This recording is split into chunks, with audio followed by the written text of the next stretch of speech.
সম্পৃক্ত ছিলাম।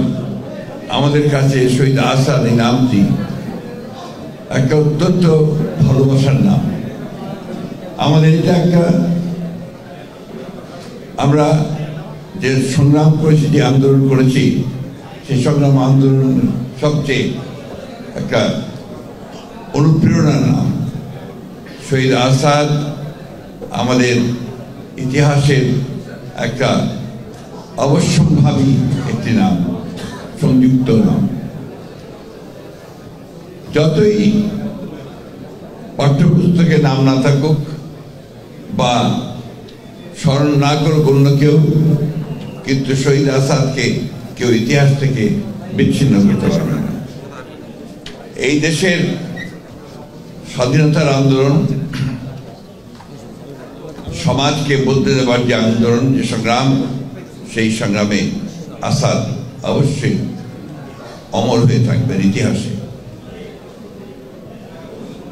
আমরা আজকে আরেকটি ছাত্রগণ অভ্যুত্থানের পরে এখানে সমবেত হয়েছি। 24-এর যে ছাত্রগণ অভ্যুত্থান, সেই গণ অভ্যুত্থানের ফলে আমরা একজন ফ্যাসিস্ট শাসককে দেশ থেকে চলে যেতে বাধ্য করেছি। 69-এর গণছাত্রগণ অভ্যুত্থানে তৎকালীন সামরিক শাসক আইয়ুব খানকে চলে যেতে বাধ্য করা হয়েছে। কিন্তু যে কথাগুলো অনেক বক্তাই বলেছেন যে আমরা আমাদের সেই ইপ্সিত যে লক্ষ্য, সেই লক্ষ্য আমরা পূরণ করতে পারিনি। জয়েন্ট সাকি বলেছেন যে আজকে প্রায় এই এত বছর পরেও আমরা একটা নির্বাচন করতে পারি না। এটা একটা সামগ্রিক ব্যাপার। আমরা যারা রাজনীতি করি, আমরা চেষ্টা করি, আমরা বদলানোর চেষ্টা করি, কিন্তু দেখা যায় যে সবগুলো সবসময় আমরা বেড়ে উঠি না। কারণ প্রতিক্রিয়াশীল যে চক্র আছে, সেই চক্র এত বেশি তারা দৃঢ় হয়ে যান, এত বেশি করে তারা সেই বিপ্লবের বা আপনার সংগ্রামের সেই ধারাটাকে বদলে দিতে চায়। আজকে শহীদ আসাদ খুব প্রাসঙ্গিক এই জন্যে যে আমরা যে ফ্যাসিস্টদের বিরুদ্ধে দীর্ঘ সংগ্রাম করেছি, 15 বছর লড়াই করেছি এবং সব শেষে আমরা একটা বিজয় অর্জন করেছি।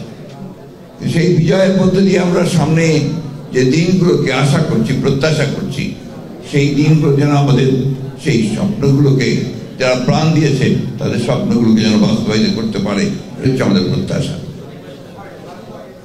আজকে অনেক কথা উঠছে বিভিন্নভাবে, এবং সেই কথাগুলো এমনভাবে বলা হচ্ছে যাতে করে তর্ক, অনেক নতুন নতুন তর্ক সৃষ্টি করা হচ্ছে। আমরা সোজা কথায় যেটা বুঝি, সাধারণ মানুষ যেটা বোঝেন, যে পরিবর্তনের পরে তারা একটা গণতান্ত্রিক রাষ্ট্র চান। সেই গণতান্ত্রিক রাষ্ট্রে তারা তাদের অধিকার থেকে ফিরে যান। তারা যেন তাদের মোটা ভাত, মোটা কাপড় পরে থাকতে পারেন। সাধারণ মানুষ তারা যেন ভোটের অধিকারটা পান, তারা কথা বলার অধিকার পান, এবং তাদের সন্তানেরা যেন লেখাপড়া শিখতে পারে। তারা যেন একটা সুন্দর একটা সমাজে, যে সমাজে দুর্নীতি থাকবে না, যে সমাজে অন্যায় থাকবে না, যে সমাজে মানবিক মূল্যবোধ থাকবে, যে সেখানে ন্যায় বিচার থাকবে, সেই ধরনের একটি সমাজ তারা চায়। কিন্তু সবসময় আমরা সেটা পাই না, যেটা কথা আমি আগেও বলেছি, দুঃখিত। আমাদের সামনে যে বিষয়গুলো সে এখন দাঁড়িয়েছে, একটা কথা আমি সবসময় বলি, যে কথা বললে আমার অনেক সমালোচনা হয়। আমি বলি যে নির্বাচনটা দ্রুত হওয়া দরকার। কেন বলি এই কথাটা আমি অনেকবার বলার চেষ্টা করেছি, কারণ আমরা বিশ্বাস করি যে একটি নির্বাচন, যেটা থেকে আমরা প্রায় 15 বছর বঞ্চিত, এই নির্বাচনের মাধ্যমে আমাদের জনগণ তারা তাদের প্রতিনিধিকে নির্বাচিত করবার একটা সুযোগ পাবেন। এখন এখানে জোর করে যদি সেই বিষয়টাকে আপনার একটু বিতর্কিত করে ফেলা হয়, তাহলে জনগণ আবার তাদের সেই অধিকার থেকে বঞ্চিত হবে। এবং আমাদের যে অভিজ্ঞতা, সেই অভিজ্ঞতা আমরা দেখেছি যে এই ধরনের নির্বাচন যদি দ্রুত না হয়, সময় ক্ষেপণ করা হয়, তাহলে সেখানে অন্যান্য শক্তিগুলো মাথা চারা দিয়ে উঠতে থাকে, এবং তখন জনগণের যে চাহিদা, সেই চাহিদা থেকে তারা পুরোপুরিভাবেই বঞ্চিত হয়।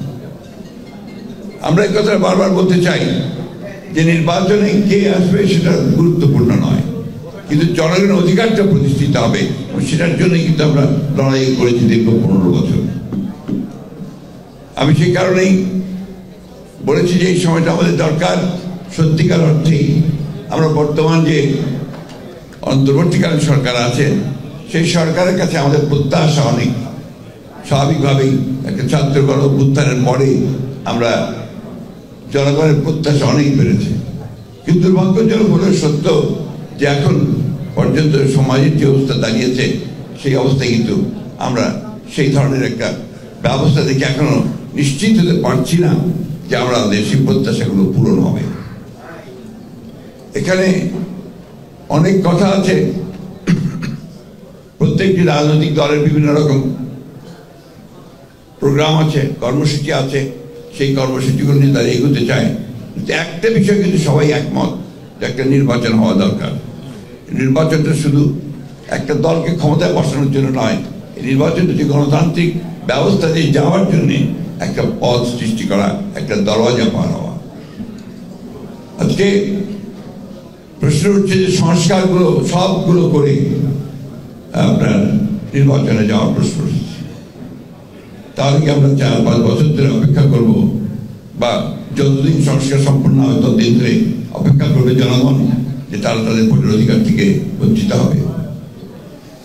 আমরা এখনো দেখছি যে আমাদের আমলাতন্ত্র আগের যে ব্যবস্থা ছিল সেই ব্যবস্থায় তারা এখনো সচিবালয় থেকে শুরু করে সমস্ত প্রশাসনে তারা একইভাবে তাদের ভূমিকা পালন করছে, কোন রকম রদবদল হয়নি।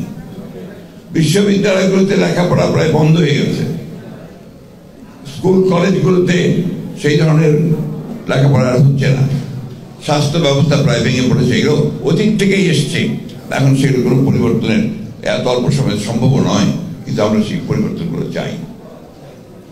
সেই কারণে আমরা বলেছি যে নির্বাচন দ্রুত হওয়া দরকার।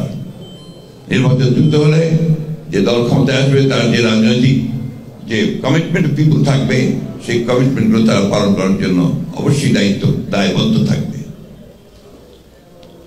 আমরা একথা আমি গতকালও বলেছি, আমাকে একজন সাংবাদিক ভাই নিয়ে প্রশ্ন করেছেন যে অন্তর্বর্তীকালীন সরকার যদি নিরপেক্ষ না থাকে তাহলে একটা নিরপেক্ষ সরকার দরকার হবে নির্বাচনের সময়। আমি কথাটা বলেছি, কারণ আছে। কারণ যে আমরা দেখছি যে বেশ কিছু বিষয়ে অন্তর্বর্তীকালীন সরকার নিরপেক্ষতা পালন করতে পারছে না। আমি তাই অনুরোধ করব, আমি প্রত্যাশা করব যে আমরা আশা করি যে অন্তর্বর্তীকালীন সরকার তারা সেই নিরপেক্ষতা পালন করেন এবং দেশে যে সংকট আছে সেই সংকট থেকে দেশকে মুক্ত করবার জন্য তারা কাজ করবেন।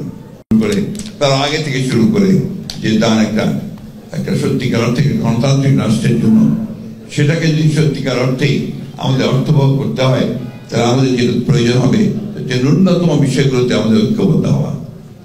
আমরা আমাদের যারা একসাথে আন্দোলন করছিলাম, যুগপৎ আন্দোলন করছিলাম, আমরা 31 দফা কর্মসূচি দিয়েছিলাম। এখন যদি কোনো পরিবর্তন করতে হয় সেটাও সামনে আসতে পারে, কিন্তু ওটাকে সামনে রেখে কিন্তু আমরা এগোতে পারি। যে আমি মনে করি যে আমাদের এই ন্যূনতম যে সংস্কার হচ্ছে নির্বাচন কেন্দ্রিক, সেই সংস্কারগুলো করেই আমাদের অতি দ্রুত নির্বাচনের পথে যাওয়া উচিত এবং নির্বাচনের মধ্য দিয়ে যে সরকার বেরিয়ে আসবে তাদের দায়িত্ব হবে এখানে আপনার পুরোপুরিভাবে সেই সংস্কারের যে কমিটমেন্ট আমাদের আছে, একত্রিত কমিটমেন্ট, সেই কমিটমেন্টকে বাস্তবায়িত করা এবং জনগণের প্রত্যাশাকে পূরণ করা। আমি বক্তব্য দীর্ঘ করবো না, আমি আগে বলছি আমি অসুস্থ। আমি শুধু এই কথাই বলতে চাই, আসাদের রক্তকে আমরা বৃথা যেতে দিতে পারি না, জুয়েলের রক্তকে আমরা বৃথা যেতে দিতে পারি না, সাইদের রক্তকে বৃথা যেতে দিতে পারি না। সব মিলিয়ে আজকে যারা আমাদের জন্য, আমাদের ভবিষ্যতের জন্য তারা প্রাণ দিয়েছেন, সেই তারা